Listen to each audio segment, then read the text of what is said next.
Hey, happy Wednesday, everybody. Happy Monday if you're listening to this on the Thriving Lives podcast. But for our topic this week, hopefully everybody's week is going well. For our topic, we are doing a client spotlight. It's been a little while since we've done this, and Soli was gracious enough to kind enough to say yes when I asked him yesterday if he wanted to do this client spotlight. So essentially, what this kind of looks like is I'm going to ask Sully, kind of about his relationship with health and fitness prior to TLF, and what how that has all kind of changed once he's been a part of TLF. What normal obstacles he's kind of come across, and how we've overcome those together over the past year or so. Because he just passed his year mark, which wasn't even my intention to do this client spotlight based off that, but that was a cool little extra win that perfect timing with it. And then then we'll kind of hear what Soli's best recommendations are for, especially if you're a TLF client, but really if you're just trying to, maintain a balanced lifestyle for the long term, not just, a quick fix, short term type of thing. But anyway, though, Soli, I'll do a little background just on like our relationship together and whatnot. Soli was he's a member at Body Shop. We crossed paths, with me training other clients. He was training with another trainer there at the gym around this time last year, maybe a little bit before that last year. Asking questions and stuff like that. And then we finally got to the point where that trainer left the gym, Soli stayed at the gym, and then he needed a new trainer. So we started working together then. And I think we trained together in person probably, at least 6 to 8 months or so, give or take. And then and now Soli's rocking on his own in terms of training, but then obviously we're still doing Thriving Lives and crushing it with that. So Soli, say hi to everybody, and really give us just a little bit of background about what you do right now. What are your current, habit, or not habits, but lifestyle? What are your interests, passions, all that good stuff? Yeah, absolutely. What's up, TLF family? I was glad to be a part of this. Thanks again for giving me the opportunity, Marcus. But yeah, as far you said it right. I had a previous trainer. I just he just left the gym, and I was in need of some more guidance because we discovered together on a certain issue that I have. It turned out I had low T, which was stalling some of my progress. And since you left, I was kind of at a loss, and I asked you about your opinions on it, and you had a wealth of information. So, plus your and I's charisma score is probably as high as anyone else's. So I thought you'd be a perfect match. But as far as me, I'm a graphic designer by day, so I sit behind a desk from 8 to 5. Um, let's see here. I do charity work dressed up as Deadpool for children's charities, so I'm on my feet while working with that on the weekends. Uh, and as far as like my lifestyle goes, it started off rough. I mean, I was a big guy before even anyone has met me at Body Shop or even with TLF. I was I was like 250 with zero interest in moving my body in the ways. Then just suddenly I just felt like I saw a picture of me online from a certain event a friend of mine took, and I was like, don't like that, and I just flipped the switch. I joined this meal replacement shake deal for a while called Isogenics. That got me down to my ideal goal of like 180. I was very happy with that for a while, but then I really realized I was like, oh man, I was kind of, as I coined it, skinny fat. I didn't gain any muscle at the time. I lost the fat, but I didn't gain any muscle at the time. And then so I kind of went on my own, kind of fiddled with my own stuff. Then 2020 hit. Went with my friends. I made sure, thankfully, I started the healthy journey before that, and I was able to work out with some friends at his house during the shutdown and whatnot. It really kept me stronger, but then my food was kind of and I just wanted to join Marcus and hopefully merge into two sides together. And I think the biggest thing that we kind of accomplished together was figuring out that what was holding me back was some chemical imbalances. So some lab work, and now we have a solid strategy that I'm starting to see some real solid success so far this year. Definitely, man. Thanks for the background.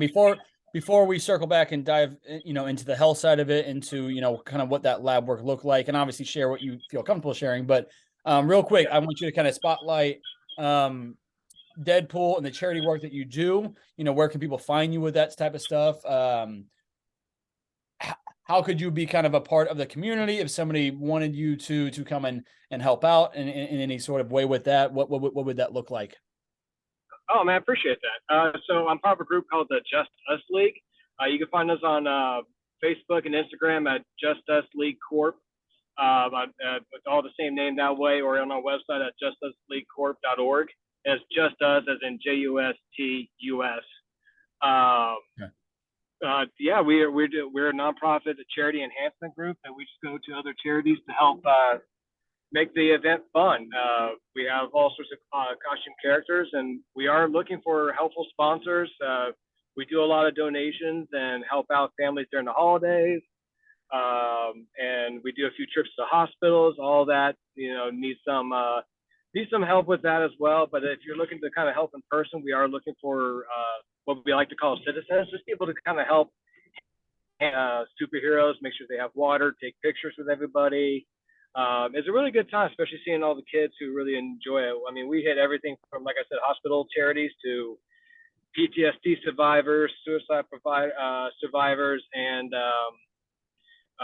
several special needs kids and everything like that. So appreciate the letting me do the spotlight on it, man. Oh, no, definitely. I mean, you're doing such amazing work with that. I know that, number one, it's your passion, but obviously you're bringing such joy and light to people during tough times, whether they're kids or adults, whatever the case is. So I think that's amazing that you do that. I've always, admired that about you anyway. So definitely wanted to give you that shout out with it.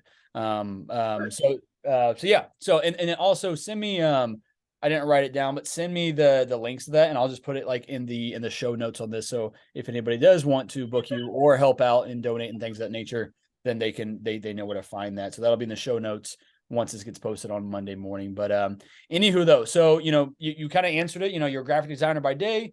You do the charity work by night, essentially. There for a while, I know that you were working at the axe throwing place over off Metcalf, in Overland Park. And then you're no longer doing that, correct?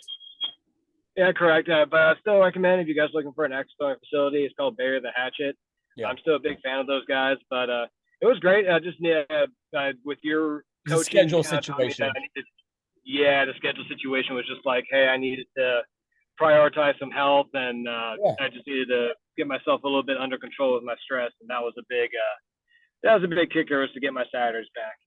Yeah, definitely. And that's where I feel like so many TLF clients, they hustle, they work hard, whether it's in their one career or maybe they have side hustles, or they just have families and things of that nature, and they're burning the candle at both ends. They have these health and fitness goals, but sometimes less is more. Sometimes it's much smarter to pull back, as you've kind of found that as well. I mean, I don't think that there's a lot of things aligned with you at the right time, but I do think that, you pulling back from that extra job that was just taking up a lot more of your time, like you said, added more stress to your plate. You didn't really have a lot of just downtime to yourself. You always had somewhere to be. So I feel like, that's definitely helped. It's definitely not hurt, but I think it's definitely helped you kind of get to this point, which we'll kind of dive into kind of the struggles that we've gone through together. Then obviously how we got here. One thing that you kind of touched on, one thing you touched on a little bit though, was your low testosterone. So this is something that, I even deal with this, whenever I go get lab work, my testosterone's a little bit on the lower side as well. Sully, I just muted you. I had some feedback with it. I'll ask you to unmute once I'm done kind of asking this question essentially. But so that low T was definitely one of those contributing factors into kind of what our struggles were. So, Sully and I kind of started with knowing he had a little bit lower testosterone earlier on. We were taking certain supplementation to help bring those numbers up. And then once we kind of, we did a second round of lab work, and we saw that even with eating more food, eating more healthy fats, exercising the right amount, trying to optimize sleep, we still weren't really, we were able to make some progress. We lost a little bit of weight, but nothing was really clicking for us there for a little while. And so that's when, if we're doing all the right things, it's really, really important that we understand that there are different, this doesn't mean that you're broken. This doesn't mean that we can't fix it. It just means that the normal traditional route of getting there might not be what works for us, and everybody's completely different. And so that's where, having that communication, having that back and forth, also having the discipline and the consistency to follow a plan to know if this plan is working, or do we need to shift and pivot or look at something else that could be kind of an issue. So we knew that testosterone was low. We supplemented to it, and changed some lifestyle factors, and still those numbers weren't exactly coming back up. So, and I'll let you kind of dive into this part of your journey, Sully. But so essentially what we did in this situation was, I don't have all the answers, and I'm not ever going to say that I do. So my thing is that I want to be a facilitator. I want to be that kind of liaison between the healthcare industry and kind of where you're at. Not everything needs to necessarily go to a doctor, and there's a lot of things we can kind of do on our own. But when we kind of get to these sticking points, it's important that we have the right resources. And I think I've done a pretty good job over the past 7 years of running TLF to try to create a good arsenal of different people that I can send people to, whether it's chiropractors, massage therapists, in this situation, it's a functional medicine doctor, that we needed to kind of take things to another level. I work with a couple of different HRT clinics that I'll send different clients to that need hormone replacement therapy. That's not where Sully is. I don't think he necessarily needs that. So when we got that, he got some extra lab work done, went to this functional medicine doctor that I recommended to him. And what was it that we found were off? It seemed like your adrenals just were not on point like they needed to. Is that correct, Sully? Yeah, it was both my adrenals was tanked below normal, so it was a lot of focus on that primarily, and then my thyroid was a little off. I can't remember if it was high or low, but it was I think I'm it was sure it was low. low. Yeah, I'm sure it was. Well, and what's important to recognize with all these different body systems, all these different hormones, is that even though they're not the same thing, they're all very, very intimately related. When one thing is off, that creates this kind of domino effect. And sometimes it's like, you got to figure out, is it the chicken or the egg? Which one came first? What is the actual root issue here that's causing the other thing? So usually testosterone comes kind of down the line. Testosterone isn't going to be totally messed up. It's usually the other things that are fatigued. It's the adrenal glands are not producing like they need to. And that has that compounding effect on the thyroid. And when the thyroid is sluggish, again, everything else starts down regulating. So when one thing is messed up, everything else starts kind of down regulating. And then that is that trickle down effect to, that testosterone and things of that nature. So even if all, lifestyle factors are somewhat in check, when one thing is off, it can be really hard to get a handle on everything. And so that's where, I don't push for clients to always get lab work done right away unless they have, big symptoms, big reasons why I'm like, okay, this has to get done. Like you've been noticing this for a long time. But in this situation, it's let's go ahead and dive on into it. Let's see how things are responding. Let's pull all these different levers. And that was kind of what the post I made about you last night solely on like Instagram and Facebook, is that, as a coach and as a client, we got to pull on these different levers to see what is it that we really need to do. And then once we kind of pull all those levers, then it's like, okay, we've all exhausted the normal options and the normal routes of doing this. And then let's bring out some outside help that's going to give us a little bit more insight into things. So that's kind of what you found then with the functional medicine doctor. And then, from there, you were able to kind of forward along the information she was giving you, kind of working as this tandem group of three here to try to figure out, where are you at?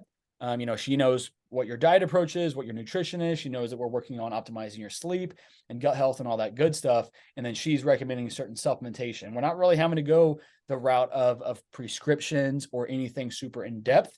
Is that on the table? Of course, it always is. But you never want to just go straight to medications unless it's like an absolute must. Most of the time, there are many other, like I said, levers that we can pull and utilize and lean on before we really get into those medication routes, or even something as like HRT. While HRT is amazing, it helps people get in that right state, helps them bring their lab work numbers into a more optimal position. We don't want to go to that point, because that is a point where, okay, now you are absolutely relying on this medication, on this prescription to keep these numbers in check versus all the natural routes. So we try the natural routes first, we try the holistic approaches, and then we can always, transition over into kind of the medical side of things. So coming back to kind of what my questions were here, you touched on some of those lifestyle factors. COVID was kind of a time where you got back, consistent with the gym. You use Shakeology. We were able to lose, 50, 60, 70 pounds or so during that time. During that time, I'm sure what happened was, because when you're doing Shakeology and you're mainly just having meal replacement shakes like that, and you're taking in substantially less calories than normal, those are some of the side effects of that is, yes, you're going to lose the weight that you want to lose, fantastic, but sometimes that body composition doesn't really improve because, yeah, you lost 70 pounds, but a chunk of that was any muscle mass that you had. A chunk of that was obviously fat and water intake. But then on top of that, because you're eating so much less calories than what your body really needs to be fueled on, all of those body systems start down regulating. So it might have had nothing to do with it in terms of why your numbers were down like that, but potentially by doing that Shakeology route, which helped you lose the weight, but it possibly had some of those side effects that everything else in terms of your body systems start down regulating. Again, it might not have had any correlation to it, but there also is a very strong possibility that there was some sort of a correlation with it. But so what I would like to know, Sully, kind of coming back to like your childhood with it, how was health and fitness viewed as a child in your household? I mean, it was pretty good overall. I mean, like the downside is my folks, I love them to death, but like my dad, I got my sweet tooth from him mostly. He's pretty much not my blood father, but he's the one that raised me. So I was always around like ice cream for dessert and cake and whatnot. My mom, we didn't really eat out too much. My mom was always really good about making homemade meals and whatnot. But I mean, everything was tasty. I mean, it was just that's pretty much where I was at. Yeah. But but her view of food kind of, it still kind of makes me nervous to this day because she battled Crohn's, and so she has that issue, and now she is terrified of food. Yeah. Pretty much, she's worried about if she eats, is it going to tear her up? Yeah. I mean, unfortunately, currently she's like $1 right now, and I'm trying to be like, You gotta eat you really need to get over this fear. But I can understand where she's coming from on that. But I mean, and then in terms of like my movements and stuff like that, I was pretty active as a kid. Like I loved baseball and playing, but I was never really that competitive to where I wanted to get more and more better at it. I just wanted to play, and that's pretty much where I stood at.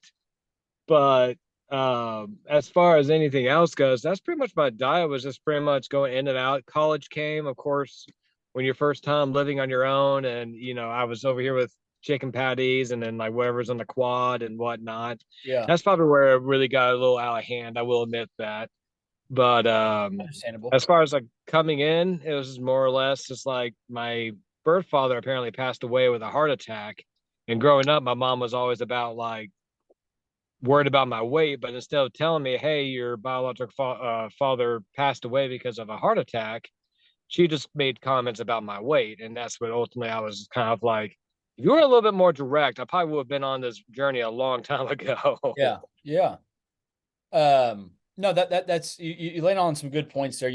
I feel like your childhood in terms of health and fitness was pretty average with that. And none of this is to point at your parents and be like, hey, they didn't do a good job with that, because that's what really all of us were like with that. And really, the generation before us, a lot of it, unless you were in these certain really, really healthy segments, there was no education. I mean, there's still no education really with nutrition, and you couldn't just reach out to a coach on social media. You couldn't just Google and find, the best approaches to various things with that. So there was a lack of information. Now there's an overabundance of it, but so, they're all doing the best with what they could. And again, like, even now, like the guidelines with nutrition in terms of like nationwide guidelines, they're, for lack of a better term, they're dog shit.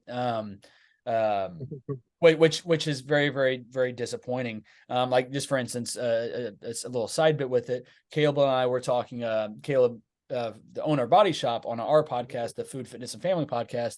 We were talking about nutrition labels a couple weeks ago, and he brought up, for some reason, he was looking up on like the Mayo Clinic, I believe, for like a diabetic, like a diet plan that type 2 diabetes type people would have, and the recommendations there were absolutely god awful. I mean, like recommending just an abundance of carbs, almost no protein, minimal healthy fats.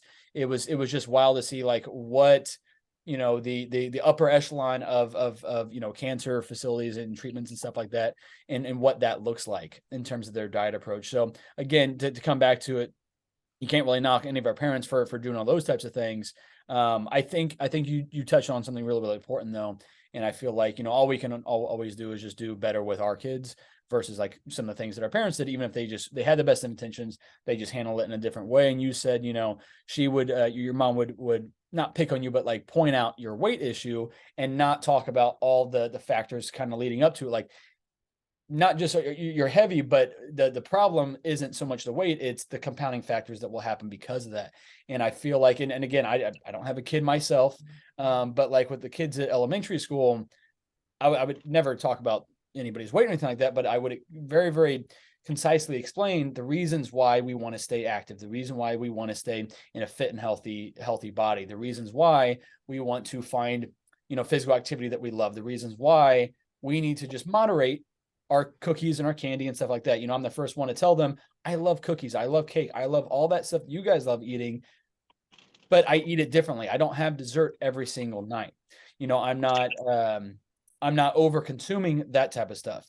And so I think it's important to explain the reasons why all this stuff is important versus just saying, black and white, eat this, don't eat that. Give them the education as to why. And that might have been the situation, with your mom. Maybe she didn't have the education or the knowledge she could kind of drop on you as to why this is important. And the easiest thing to say is, hey, let's lose some weight so we don't have these issues. But yeah, I appreciate you kind of being vulnerable and sharing that. Yeah, I mean, the biggest thing for me too is like I also helped my parents because of my weight loss. Like they both were avid smokers, Yeah. and both my mom and my dad were like, "Well, if David can stop eating this junk food, why can't I stop smoking?" And Yeah, my parents haven't smoked since I lost my weight to begin with, so it's been about 5 years. that's amazing. So like, So and that was and a big help for me. that's another amazing thing right there, that the benefit of just one person taking control of their life and of their health and of their habits, it has a compounding effect. I mean, you single-handedly probably just gave back an extra decade of potential life or saved them from having cancer, whatever the case is, all because you made this choice that had this trickle down effect. Might not have been the same choices that they ended up taking, but they made more conscious, health focused and mindful decisions. That's one of the most amazing things to probably even come from your journey. Not only have you put yourself into a better spot in your longevity, but you're also kind of saving the people around you as well. Mm-hmm. That's awesome, dude. I didn't even know that. That's definitely amazing. Okay, so you kind of, so we got the whole backstory. We kind of know what some of those struggles were, so we don't really need to go into the struggles of what we've kind of faced during your time with TLF. What are some of the biggest wins that you think? I mean, besides that, you just name one of you kind of taking control of your health, that your parents stopped smoking. But what are some of the other biggest wins that you've experienced this past year with TLF, would you say? My stress level, I definitely would have to say that's probably the biggest thing I've ever gotten out. I mean, your video calls like this and stuff like that, talking about like, but the biggest one for me was the priority one that you talked about, like the food being first, sleep second, gym third, supplements last. Yeah. Like that really focused me in to be like, okay, I got to do this. I got to do this. Instead of it, I gave me the chance to like slow down. I was like, all right, I don't need to hit the gym today because I need to actually make this chicken and or whatever it was I'm doing. So the stress levels, I am at the most relaxed I've been in probably my last 20 years. That's awesome. Just being able to come in, do my stuff. I'm not worried about, I mean, obviously you got your classic work worries and stuff like that, but they're not, no, I leave them at work. That's really the biggest thing. So that's awesome. Yeah. None of us can just avoid stress. I don't think that's the goal of really any of us, to just some stress is good to have on us, puts kind of fire under our ass to get things done. But right. it's how we manage those things. And it's how do we just kind of push down that stress in our bodies over and over again, day after day, because eventually that shit pours out in one way or another. It might come out in anger, it might come out in the way we handle food. It could come out in so many different ways with it. So I think that's definitely important. I mean, I was a stress eater. That was the biggest thing for me. I stress ate or bored ate, boredom eat. Yep. That's pretty much where my two biggest weaknesses, and Yeah. getting out of control was the biggest help.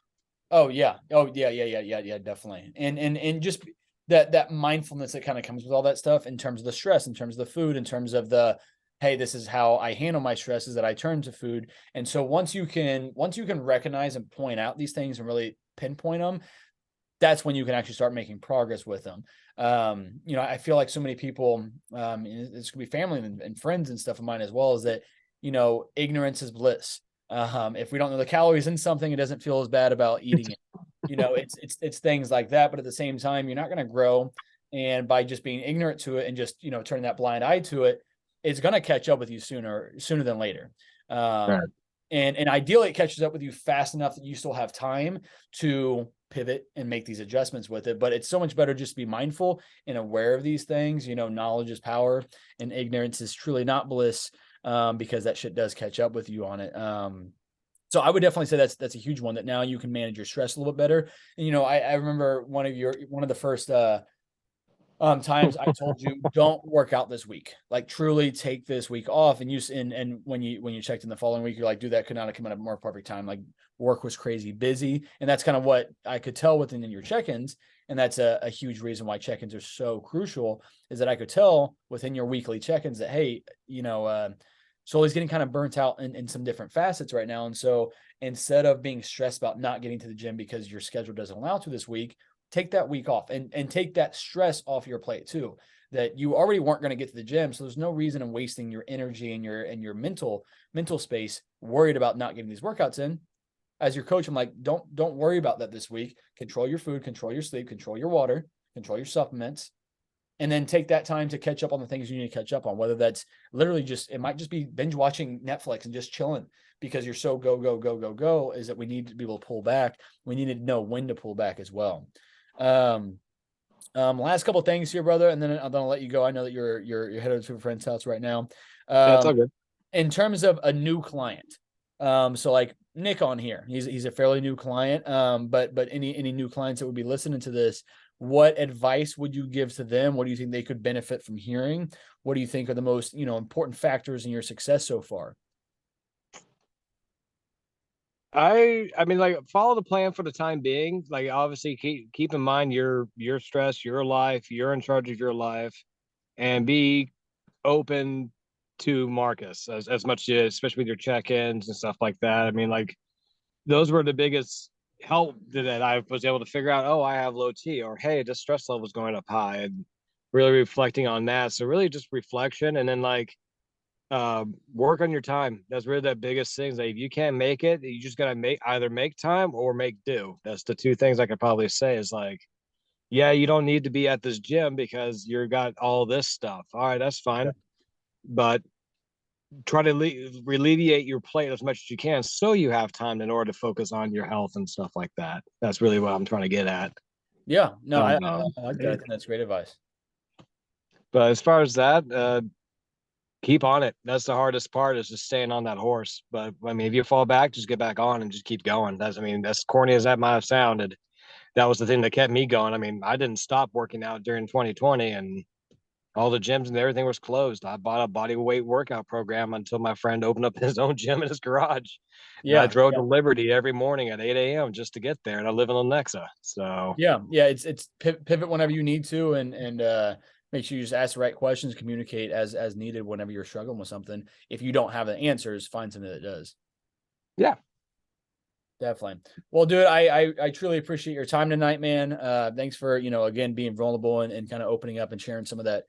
Just your journey. You know, it's such an intimate thing to talk about all this stuff. So I really appreciate you you agreeing to do the client spotlight and chatting with us about it. Yeah. Nick, Krista, did you have anything to ask me? I'd be happy to answer any questions you got. Yeah, definitely.